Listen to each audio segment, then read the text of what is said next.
Welcome to Vet Voices, a podcast produced by Werner Enterprises, where average is for other people. Army, Marines, Navy, Air Force, Coast Guard. Let your voice be heard on Werner's Veteran Podcast. Now buckle up and get ready for the host of Vet Voices, Greg, Johnny, and Adam. Hey, Werner. Adam here. Thanks for joining us today. We are back in the studio today to talk as really a follow-up from last episode. We have the team that will be walking with us in this year's 50-mile march. There are 7 total associates that have gone through the qualification process and the fundraising process for this year's march in August. We will depart Lincoln, Nebraska on August 24th and walk 50 miles straight through to Omaha. Through the night, we'll kick off about 3 o'clock in the afternoon and land sometime between noon and 2 the following Sunday. So in the studio, again, we've got all 7 walkers with us. We've got Greg Ham, Jamie Ham, Brian Howard, Alec Misner, Bill Keel, and Brian Lechtenberg. And today is really just about telling some of the story of why we, Werner, support this cause and why we're excited for the upcoming march in a couple of weeks. So let's just kick it over to Jamie. Jamie, what do you do here at Werner? Yeah, so my role is Vice President of Safety and Compliance. So my role would be working with the safety team. Where can we improve our safety program, whether it's researching new technology, researching new training, working with our operational divisions to enhance our safety program, as well as the fun-loving compliance with federal regulations, which I know is the entire team's favorite. Said nobody. Said nobody. Said nobody ever. Other than some very few Brook nerds within the department, and they know who they are. So, Jamie, tell us why you're walking in the 50-mile march this year. Yeah, so my grandfather served in World War II. My father served in the 70s, and so I also have a spouse, obviously, who was a veteran. Talk more about that guy. Yeah. Revolutionary Says War no era. one ever again. Yeah, and I guess going back to my grandfather, he didn't talk much about the time he served. We know he saw action. He was from Norway and a great guy. And I can remember as a child, he would wake up in the middle of the night and scream, have nightmares in Norwegian. We never knew what he was saying. But we knew it was World War II related based on what my grandmother would tell us. So I know it affected him. I know there was some PTSD there. So when you think about what the 50-mile march is supposed to do in terms of resources and helping people get back on their feet and dealing with some of that mental illness that came from, PTSD, I just want to be a part of that and see how we can help people and continue to serve them because they did so much to serve us. That's awesome. How has training gone so far this year? Training's been interesting. We just did a walk, and both of my heels are nice and scraped up, doing my part to wreck my feet so it doesn't happen during the march. Better now Better than now, on absolutely. 50 miles. Yep. Yeah, absolutely. for sure. Better to build up some calluses now versus have them be a bloody hamburger during the march. Yeah, nice. Nice visual. That's disgusting. Jamie, first year walking, but Greg, this is your second year walking. If there was any piece of advice that you could give about any of it. Yeah, I mean, I think that, for me, I know all the walkers that are involved in this year's walk from Team Werner, and they all possess the mental fortitude that will get them through the walk. They will walk, and they will continue to walk no matter what kind of pain they're in or what kind of shape their feet are in. But the biggest thing that I took away from last year's event was that, preparation to your feet relative to you've got to beat up your feet. You got to, get your feet a little bit calloused. So if you can walk, 5 miles 3 times a week, that's enough damage done to your feet every week to get them kind of built up enough where you should be able to walk the 50 miles as long as you're, have a good mental positive attitude. And, you're not standing next to Adam Cassidy letting him lament about all the woes me's of his life. If you can stay away from Adam and you can walk next to somebody positive like myself or like Brian, then you'll be just fine. This will come back to you later in the interview, just so you know. So the other thought, walking 5 miles 3 times a week and not on a treadmill. The treadmill does not beat your feet up in a way, in my humble opinion. Yeah, we've been sticking to country roads and gravel and hills and thinking worst case scenario, and then hopefully, a more flatter road Right. between Lincoln and Omaha, but we'll see. Absolutely. Okay. Jamie, anything else to add? No, just looking forward to being a part of the entire experience and working with all of this community. It seems like that it's grown in number from last year. I remember being there, and so I think that's pretty exciting stuff. Yeah, Awesome. we want to say thank you again, Jamie, for your participation this year. Not only for me personally, but from Werner Enterprises, we want to thank you for representing our industry and representing the Omaha community and representing just the people that want to help support this community and this operation. So thank you for that. Yeah, happy to be involved. Thanks. Thanks. All right, next up we have Mr. Brian Howard. Brian, tell us about your time during your service. I know you're a Navy veteran, so tell us about what you did in the Navy, and then talk to us a little bit about why you're supporting the walk this year. Okay, well, thank you. Thanks for having me. I served in the Navy from 1990 to 96. I was I was called a Fleet Marine Force Corpsman, so basically my job was to be with the Marines and go out into the field.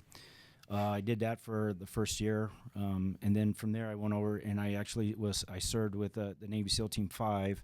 I did that for 4 years, and with that, basically I would go out on all the training missions. There's 13 different missions that they go on, and I'd go out in the field and I'd provide medical support. And then I actually ran the medical department there for SEAL Team 5 for 3.5 years of my 4 years of being in there. Yeah. What do you do here at Werner? Yeah, thank you. That was kind of on the script there. I didn't know if you want to do that first or not. I try to stick to the script. Yeah, I was trying to as well. Greg threw me off a little bit. So I've been at Werner for 23 years, and of that time, I started out as a pricing analyst, and then from there, I evolved into sales. And primarily with sales, I worked with Team Werner Expedited, helped start that division. It actually started in 2000, and then it's grown to where it is today. And usually with Team Werner Expedited, it's all the just-in-time freight that has to go to a manufacturing or go to a cross dock or somewhere where it's hot and it's just in time getting ready to order and get to products to shelves, either on the retail side as well. Here recently, I've transitioned over and now I do dedicated sales. So basically, what dedicated sales is that their assets under contract or what the customer has that they run exclusively for that customer, and that's some good freight that is a desirable freight within the enterprise because it's routine freight, and then it's good for drivers and quality of life, and it gives you good utility and production within our trucks. Good deal. So why the 50-mile march? Several reasons. I was actually thinking about that on my way down here, and then when I saw the question this morning is that I spent the first 26 years of my life in the military. My dad was in the Air Force for 20 years, so I grew up on Air Force bases. So I lived in that community of Air Force brats or Air Force type people. Trying to figure out how you got 26 from 1990 to 1996, Yeah. and I was like, man, that is some Yeah. Greg Ham Army math, if No, ever, no, wasn't he? No, That's all your fingers and toes, Adam. And then my grandfather served in the Korean War in the Army, and he actually he was a high school dropout and actually served in the Army, and he never really talked about his service there, but it was pretty rough for him coming back and transitioning over, and then he was a coal miner. And then my father, he actually, in order to, I shouldn't say he avoided the draft, but he decided to go ahead and join the Air Force right out of high school in 1971 when I was born. Sounds like a smart dude. Yep, and then basically did 20 years, and we lived in San Antonio. We moved to England. We lived in Indiana. We moved around quite a bit. So Brian was the first person that I met at Werner Enterprises when I joined the company 13 years ago. Brian is my longest. I'll proudly say Brian is my longest serving friend at Werner Enterprises in the tenure at Werner Enterprises. Back in those days, we had what we called the officles. They were the cross between an office and a cubicle, and they put me in an officle right across from this. What at the time what I thought was this high-speed, low-drag, rocking the crew cut guy, and I was like, oh, I can get along great with this guy. And then Brian said the three words that kind of ended it for me. He said I was in the Navy. 3 words. I think was in I think the that's 4. Navy. Okay, That's the four, That's the Army four, math. the 4, Yeah. the 5 words that ended Yeah. it for me. Yeah. Yeah, I served in the Navy, Yeah. and You know- so it gets longer each time I say it. Yeah, but that's right. Brian and I have shared a lot of time here at Werner, a lot of highs and lows, working in sales together. So Brian, we're proud to have you on the team this year. We thank you for joining the team and supporting the 50 Mile March community. Can you kind of talk to us a little bit about, when you first heard about, what 50 Mile March was, and then you decided, hey, I'm all in. Give us some of the backstory about, what were the Certainly. the things about 50 Mile March that absolutely. said, hey, this is something I really want to support. So as you guys mentioned earlier in the intro, there was originally last year with Werner, there was only 3 walkers. And, I was a little hesitant. I went to the intro meetings and all that, and then I had to sit that one out just because of just some health things I had going on. And I actually went to the finish line and saw you guys, and I looked at that, and I saw the crowd, and I saw just the rush of the adrenaline and all the excitement and the energy of the folks that were participating and helping. And it just kind of took me back to when I was in the military, and I thought, I'm doing that. I'm going to do that next year. I knew you were hooked as soon as you pulled up alongside us on your motorcycle and followed us for the last couple of miles and then met us at the finishing line. I knew you were hooked. I knew you'd be in. Yeah. It was apparent that it's a connection. It's what it is for me. It's what it is for Greg too. It's a connection back to service. Yep. And that means a lot for a lot of us. Oh yeah. I used to love those 15-mile. Yeah, I mean the camaraderie and I tell everybody this. What is it about the 50 Mile March? And I tell everybody it's that shared suffering and that shared pain that we all had, and we all have that connection as veterans. They're all, we all had opportunities for uncomfortableness, suffering, and just general malaise. But we all got through it together. And we all learned that how, as a team, we could accomplish really amazing things. And so, when you see a group of people that are committed to raising, $2,500 a walker, I've committed to do that. I'm committed to walking 50 miles. I'm going to walk from Lincoln, Nebraska, to Omaha, Nebraska, on a highway, and I'm going to do it in the middle of the night, and I'm going to do it in 22 hours. I'm not going to do it as a relay. I'm not going to be part of a team that does it. I'm going to individually do that and put forth that effort and make that happen. And it just brings you back to all of those challenging, hard, personal things that you did while you were in the service. And then you had somebody right there on your left and your right who was as motivated and was as willing to share the pain, take some of the load if you needed help, just that willingness to be by your side. As you are executing the mission, leading to completion of the mission. And so, for me and to have Brian walking this year with me and Adam and the rest of the team is just, it's quite remarkable. Yep. Fraternity. Yeah. Let's sum it up. Well said. Yep. Awesome. Brian, thanks for the time today. Thank you. Thanks for Brian. having me. All right. Next in the seat, we've got Brian Lechtenberg. Brian, tell us about what you do here at Werner Enterprises. Hello, I am a corporate safety manager as well as the Omaha terminal manager here at Werner. So what I do is I'm in charge of the safety and training staff at the training building here in Omaha, where we usher in new drivers through the Werner Welcome Experience orientation and take care of driver safety needs as needed, as well as man the disposition line and give dispositions for different incidents, accidents, etc. So, Brian, does this mean that you work for Adam Cassidy?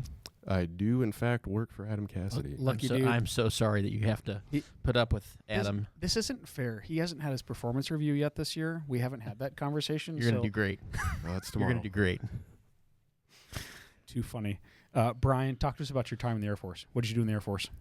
I served from 2005 to 2014 in security forces, as Adam can relate to as well. I did a myriad of things such What as was that, like hotel guard? Is that what that meant? Is that what that means? Adam told me he was the hotel guard. He's just frustrated that Okay. your service wasn't in the 1900s like his was. And by the way, it was only the finest hotels that we guarded. Yeah. I did a myriad of different things involving air base defense, nuclear security, I was at Stratcom for a period of time in the elite guard. So many jokes. Yes. You also got Belgium as an assignment. Weren't you at Is that NATO? NATO headquarters? Yeah. Or am I crazy? It was part of SHAPE NATO. Okay. It was a Belgian Air Force base that I was assigned to. We were a custodian force, essentially, handling the weapons that we had there. And the Belgians did all the day-to-day security and everything for us. Nice. How long were you there? Just a year. Okay. So, Brian, how did you hear about 50 Mile March? I was graciously volunteered by Adam Cassidy What? to partake in the Wow.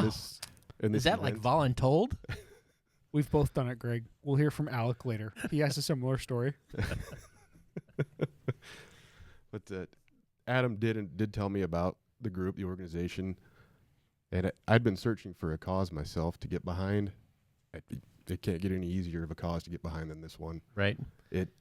What really hooked me was when Jay was talking. The first time I heard him speak, he mentioned empowering, not helping. That goes a long ways. Yeah. Yeah, it's really something when you can think about, I've said this multiple times, but when you can, there's so many veteran causes that, are worthy and there's never enough money to go around. But when you find one and then you bring in a tangible asset, you say, hey, I'm going to build a homeless community or a community that's going to allow for re-education, retraining, job skills, all these things to help people that are going through that homelessness period. And you can actually put your hands on it. That is really powerful. That's something that I can see exactly where my money's going. I can touch it. I can feel it. And so for me, like what you just said, that was the hook, that said, hey, this is really something that you got to get behind. And so I'm glad that you're on the team. Can you, as you've been training, to do the march in August, talk to us a little bit how the training's going, what you're doing for your training portion. I'm doing around the neighborhood, parks, lakes, etc., getting some calluses built up. Sure. It hurts. Yeah, but darn right. like we all said, rather now than later. Yeah, do it now. Learning all the hot spots on the feet so I know what to prepare for.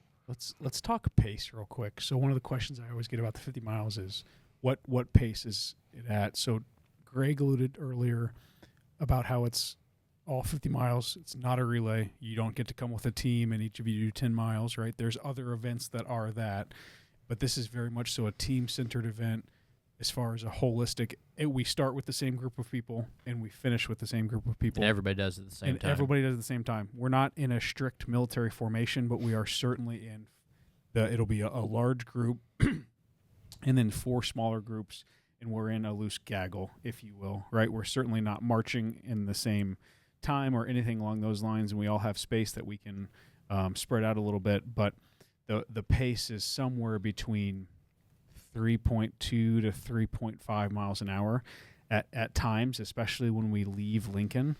You're probably going a little slower than that, which for the normal guy between 18 and 45, so not Greg, it feels incredibly slow to the point where you want to speed up. I remember last year, the only times I ever got frustrated with the pace was because of how slow we were going, not how fast we were going. And don't get me wrong, I did not have any gas left in my tank by the end of the 50 miles. You're wiped at the end of 50 miles. But what's your training pace? What do you try to keep it at when you're going? Between 3.5 and 4. Yeah, that's about where I'm at typically as well. Yeah, I noticed the same thing. Even though I am in the older, I'm in the older than 50 crowd, Adam. I did notice that the times where I would get frustrated during the middle of the night or whenever would be the times when we would kind of get to that crawl, pace, and you'd be like, come on, let's just keep going. I got to just keep going. I can't stop. I got to keep going.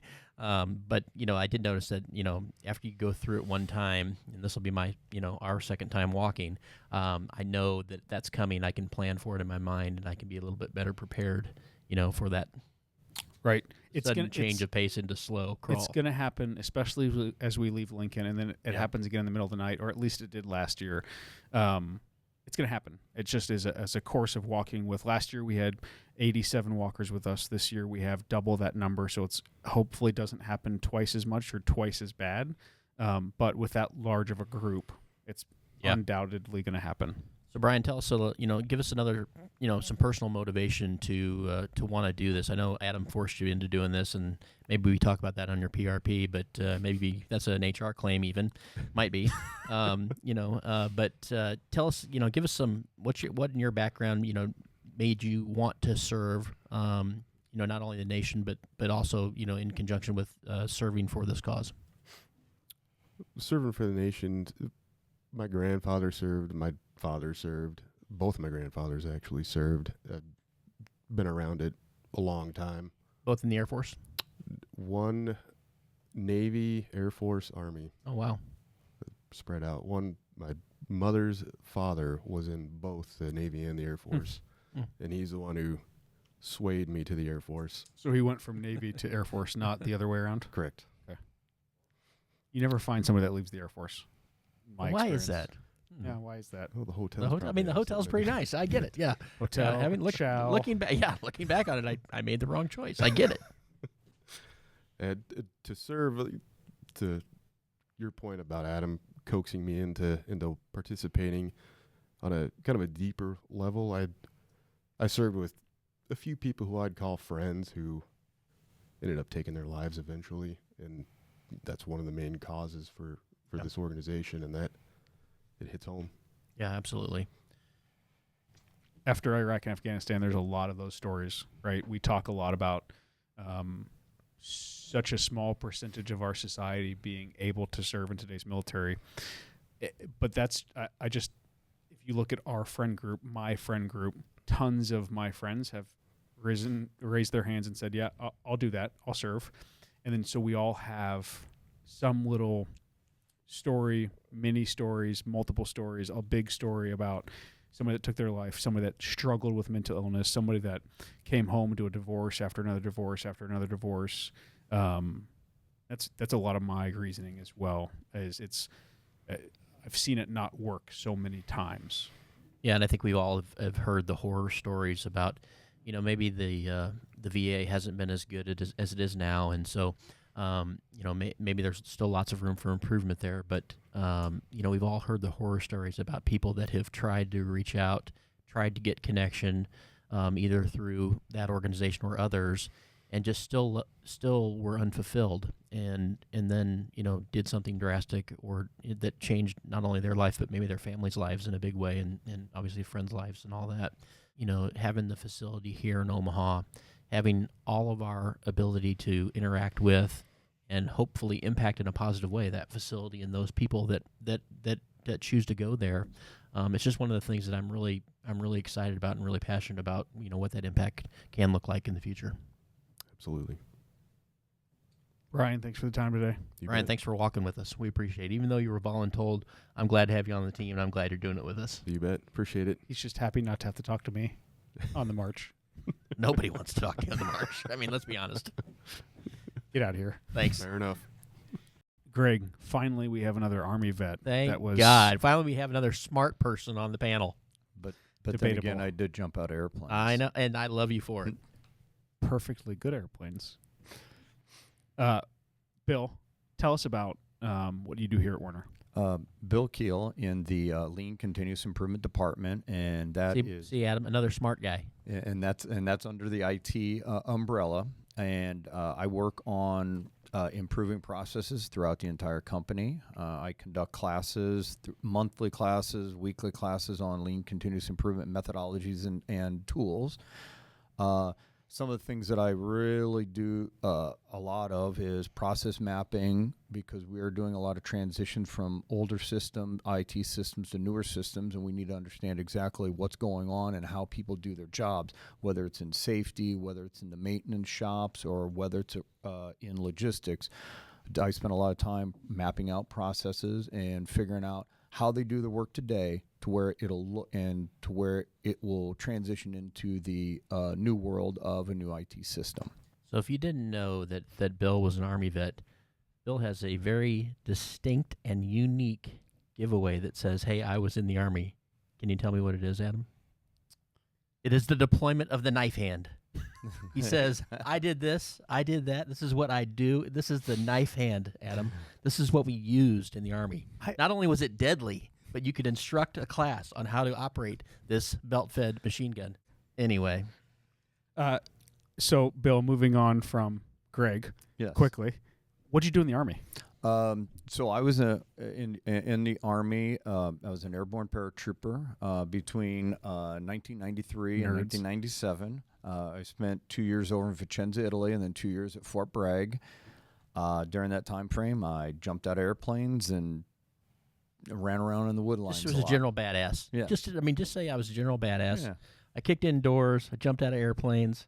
I mean, this is what real men did, careful. Adam. This is what real men did. And Greg, part of that was I did a lot of road marching because somewhere along the Absolutely, way, buddy. when you're light infantry or airborne infantry, you do a lot of road marching. And so in my days, I did a lot of road marching, but that was with The perfect segue into Bill when we said, "Hey, we're doing the 50-mile march this year." What was your first thought? I said, you know what, I can do it. I knew that from years ago I could do 12, 24 miles easily. And I said, 28 years later, could I do 50 miles? And when Adam asked, hey, would you like to do the 50-mile march? And I knew you guys walked last year.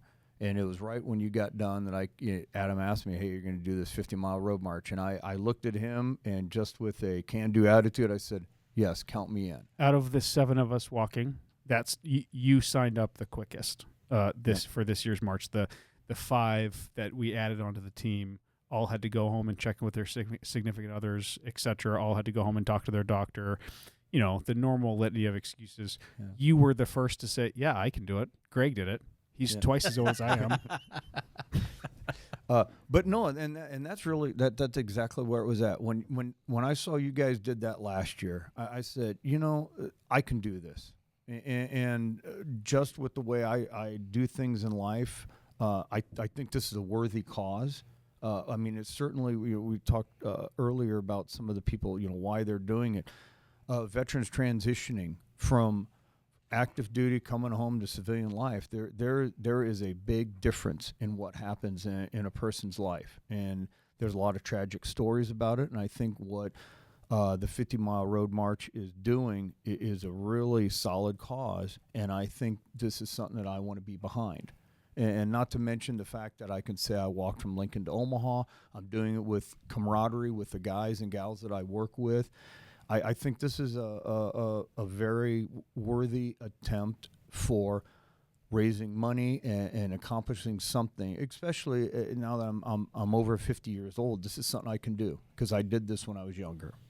So part of the process, you apply to walk, which is a simple online form, right? Mhm. It's not much of an application. That application then generates an invitation to qualify. To do all 50 miles, you have to qualify with the organization. Talk to us about your experience with the qualifier. So it was, I think it was early April. It's like Mhm. April 13th. We did qualifier around Chelco Hills Lake. We did it twice around there. I will tell you that I had been, most of my training has been 4-mile or 6-mile marches prior to that. That was, I think, we did 14 miles. And I know that about 10 miles, I had to really dig down. The whole intestinal fortitude. I got pretty slow there for a while. But It stops becoming physical at a point, Yep. and it is a mental game through and through. It is, and I kept looking ahead and looking next to my group, and I said I'm not going to quit. And so we did the 14 miles, and I know afterwards it was, it's obviously an ask of your body and ask of your mental fitness, but I felt good. I got done with that. I said, I can do this, and so now since then I've done multiple 10-mile. I did a just under 12 miles here. I think it was 2 weeks ago. And so my feet, my legs, I'm getting conditioned. I think I'm physically, I think I'm ready to do this. So at the time that we're filming this, we've got about 50 days-ish until the march, and so we've got 50 days to continue to train. What are you doing what's your training, maybe explain your training regimen a little bit to the group. So most of what I'm doing is I've allotted Mondays seem to be my longest walks. I'll get home from work, and then I'll do either anywhere from 2 to 4 hours of walking, and that's either twice around Portal Lake, twice around Prairie Queen, but I've done that multiple times. And then usually Thursdays and Fridays I'll do just 2 miles around my portal just to keep my legs and feet going. But I'm trying to get those Mondays in to where I'm really going out doing the long distance and really fatiguing myself. So you're an afternoon type of guy for training. Yep. Greg, when do you and Jamie train? Yeah, so we've been with our schedules, we've been kind of all over the board. I like to train early in the morning. I like to get up at 4, and then I'll walk, 7 miles. It'll take me just a little over 2 hours, and so that's been kind of my routine. And then we've, sprinkled in some, afternoon stuff on the weekends, and just trying to get it in wherever you can. I mean, you know how complicated. I mean, I know both of you have younger children than I do, and so I know how complex those schedules tend to get, and so we're trying to sprinkle it in with all the other commitments that you have with life, and so. But we're trying to do the same thing. We're trying to get in some longer walks, some shorter walks, some speed walks. Just trying to get the feet beat up pretty good, and just kind of getting prepared for. The one thing I'll say about the March last year that I wasn't prepared for was I wasn't prepared, even though we walk in August, I knew it was going to be hot, but, when you leave out at 3 o'clock, that hours between 3 and 6, it's warm, but it's not as bad as the hours between, 9 and 10 that next morning. For whatever reason, it just seemed a lot warmer. I think that it's because you go through that period of time between midnight and early hours of the morning where it was cold. I mean, when we stopped at Lenoma Beach, I remember I threw on a sweatshirt for our half-hour break, and so just to kind of keep myself warm. I remember it being cold, especially right there by the water, and so that next morning, that period between 10 and noon, I noticed that it was really hot, and I really was perspiring at a much higher rate than I was during the evening hours of the night before. And so just trying to get myself some, acclimated to some humidity, getting out in the different times of the day, trying to not just be in the early hours of the morning. So it was the stretch from the new Hy-Vee. It's no longer new because it was new last year, to 88 Tech and on up that road. And I agree. I was expecting it to be hot at 4 when we showed up in the afternoon to start, right? I was not expecting it to be uncomfortable at 9 o'clock in the morning. I think what did me in was we were staring straight into the sun for 2 or 3 hours as it rose. It was just maybe temperature-wise wasn't necessarily as hot as the afternoon prior, but the staring straight into the sun, you can't get your ball cap low enough. You can't get the sunglasses in the right spot. You're taking both off constantly to wipe down your forehead because you're sweating your butt off. It was just that I remember struggling temperature-wise at the same time. Yes, at last March. So, Bill, when you think back to your time. So, Bill didn't mention, but Bill was in the 82nd Airborne. When you think back into that time of your life, and you think about all the things that you did, predominantly you served in the same period of time and I did, and it was predominantly, peacetime, mostly training for war. And at that time, we did a lot of the physical training standards were significantly different than where they are, right now. Not better or worse. I'm just mentioning it, but talk a little bit about some of the stuff that we used to do back then relative to the force march, ruck march, speed marches, all that stuff. Can you remember, maybe an instance that you'll hearken back to? You'll remember, being in a formation doing something, and do you have a story you can quickly share with us? So, I mean, I've got several, but road marching was a very, that was, as an infantryman, it was 12 miles in 3 hours, and that was the standard. And one of the road marches I remember is for getting the EIB badge, Expert Infantry Badge, which was a series of, I think it was like 60 tasks that you had to do. Well, and the EIB is no joke. If you don't get it as an infantryman, that's frowned upon very largely, correct? Well, especially as you became a leader. Okay. Very much so. Yeah, there were. I got it when I was in E4, but there were some E6s and some first lieutenants and even captains that hadn't got their EIB, because if you make more than 3 mistakes out of all these 60 tasks, you're done. You're out. You're a no-go. And so I remember that they start out with the road march, and I did the 12 miles, and I think it was under 3 hours, or it was under 2 hours and 40 minutes. So I hustled it. And How much weight? and that was with the standard pack load of 40 pounds.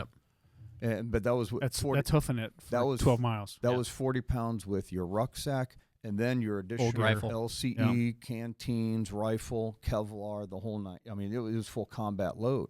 And when you got to the finish line, as soon as you crossed, you had 1 minute to where you had to field strip your M16 and do a functions check on it. And I remember my team leader, my squad leader were there right at the finish line. They stopped me right before I crossed. They said, okay, stop, take some water. You got plenty of time. You got plenty of time now. Pull your head together. Do your function check in front of me right now. And so I hurried up and did a function check and make sure it was going to work. Because, I mean, I'd literally been walking nonstop for the last 3.5 Walk or slash 2.5 running. Yeah, 2.5 hours, highly fatigued, sweating, not thinking about anything other than laying down and like melting. Did the function check, passed it, and went on to spend the day to do all these other tasks. But that was something that we did a lot of. It was nothing to do, hey, PT, tomorrow's going to be a 6-mile road march. Hey, tomorrow's going to be a 10-mile road march. And that was with 90 era combat boots. And now we look at the boots today, they're air cushioned, they're much easier on your feet. So I say in one way, I can do this because that's the kind of training that we did. It was expected to go as light infantry. You didn't have tanks, you didn't have Bradleys, you didn't have Humvees. You had your feet, and that's how you got places. Awesome. So Yeah, Bill, thanks again for, thanks for volunteering. Thank you for your service, of course. Thank you for volunteering to do the walk with Adam and I and the Werner team. We're happy to have you on the group, and we know that when we get into it late at night, I know that you're going to be right there with us, and I'm just happy to have you on the group. Yeah, thank you. I'm excited. I'm looking forward to it.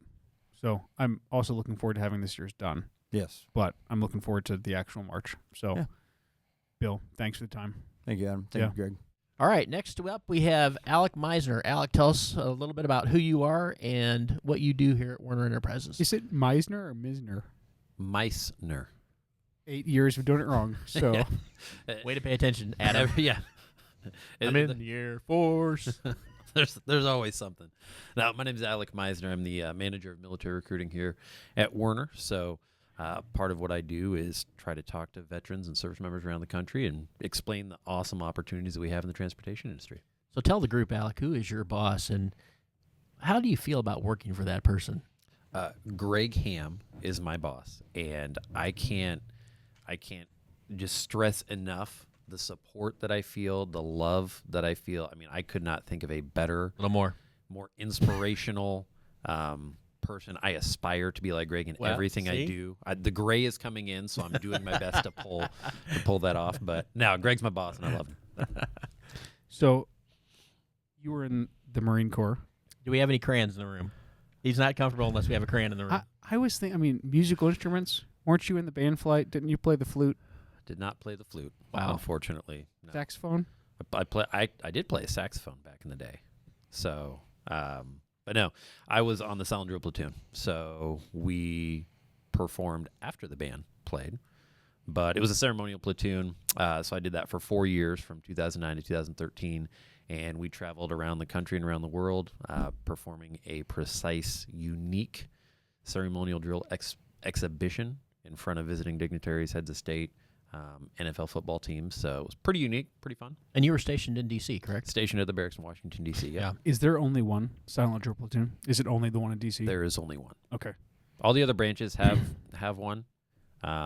They I will give props to the Marine silent drill team. Without a doubt. It's the best. It is the best. I mean, we have the old guard in the Army, and I remember, I have a funny story. I do remember when I was in basic training, we had a guy who, the old guard, and I'm sure the Marine silent drill unit has a height standard and a fitness standard. And, we had a guy in our group. We had a couple of them, and they were and they said, hey, you meet the the height and kind of the looks criteria of, we'd like you to consider diverting out of your MOS today and going to this one, or being selected for the old guard, and I'm sure it was the same way at the Marine Corps. But those guys have to look good in their Class A uniform. I mean, they have to be, in tip-top shape. So that one. it was not an Alec- offer Alec- made to you, Yeah. right? Alec, he had to sign some kind of waiver, I'm sure, to get asked. But So I've heard that this is completely off topic, but the old guard, the badge that they have, their service identifier is actually more rare than the Medal of Honor. Just the number of people that are able to volunteer, get through their training, because their training pipeline is even more intense, because it is an image. yeah, the old thing. guard, same with Silent drill platoon. Yeah, Yep. same with the Marines group there in D.C., only in D.C. As I don't know that much about them. Obviously, I was not part of that group. But, again, I know it is extremely rare and limited in terms of number of slots. Just to be clear, Alec, I've made the "you were in the band flight" joke so many times. I actually forgot you were in the drill platoon at all. I didn't play a musical instrument. Correct. So Oh. you're welcome. Yeah, no, I appreciate that. So, Alec, tell us how you heard about the 50-mile march.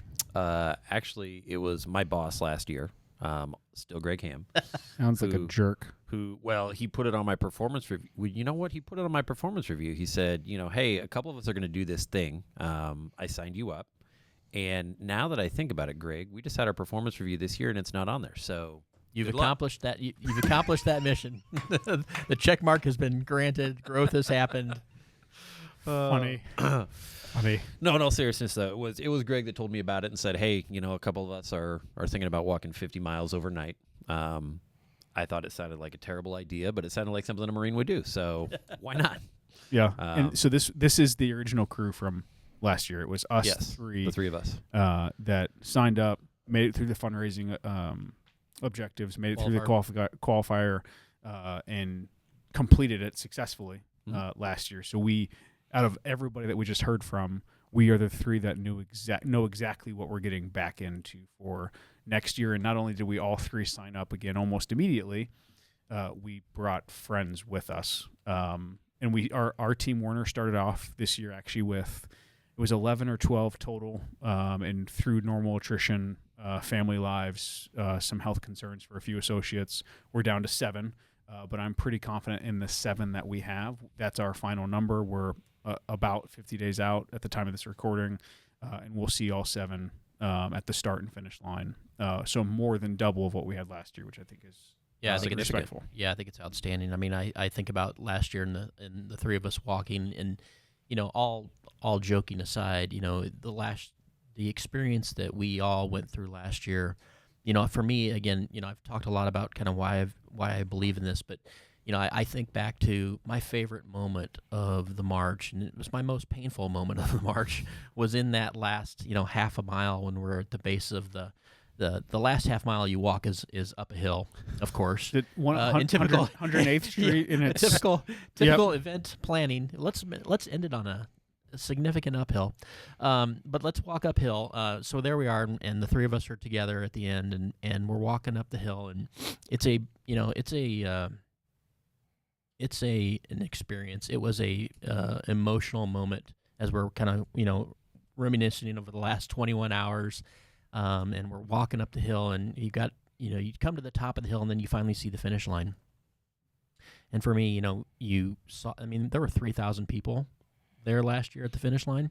And, to see all of those people there and overwhelmingly excited to see you coming up the hill, making the finish line. And we only lost a couple of people last year out of the original 87 that walked. I think we dropped 2. I think we went from 89 to 87 or 87 to 85. Had a couple of heat casualties, and a couple of and one of them was a foot related issue. So, but the majority of the group was there. And as we're coming up the hill, I remember seeing the 3,000 people there and the faces of the crowd, and then obviously your friends and family, my friends and family. Our work associates, our work leadership group was there to support us. And I just, I felt that same sense of camaraderie and, just connection, with you two knuckleheads, that I can can harken back to and to remember and to think about, the old teammates that I had and the old battle buddies that I had and the old members of the teams that I had. And so for me, it was an awesome experience to do that with you two last year. I'm happy that we're doing it again this year. And I'm proud of our group. I'm proud of our group for, not only doing it again and as you just mentioned, almost immediately signing up, but also bringing friends and family and others along with us to do it again. And so, so we'll kick it back to this is supposed to be about Alex. So Alex, tell us, why, maybe did your motivation for this year change from the motivation from last year? A little bit. Last year it was it anytime you talk about walking 50 miles, I mean, that seems outlandish. So last year was can you do this? I want to see if I can do this. I think I can do it.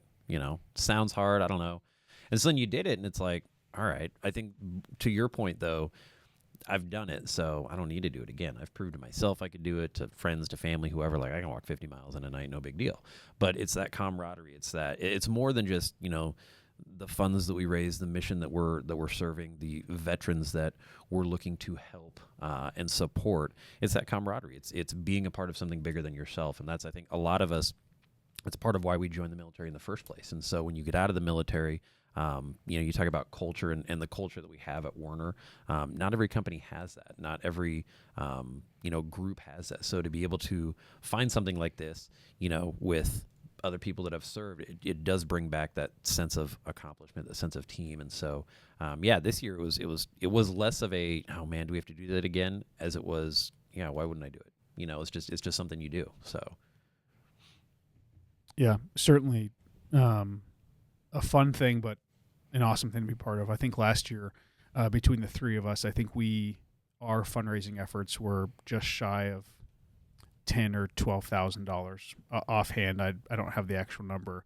Our group this year is north of $32,000. So not only the time commitment that it takes to walk 50 successfully, but the fundraising aspect of this too. This is something that our team is fully bought into through and through. And then going back to the landing party, Greg, you mentioned the landing party, the landing site. So 3,000. Call it 3,000, 2,500, 3,500, somewhere in that area for 87 people, right? 87 people is really not that large of a group. Right. But the entire community turned out for it. And I think that this year it's only natural that with double the walkers, that landing site is going to be, it was jam-packed last year.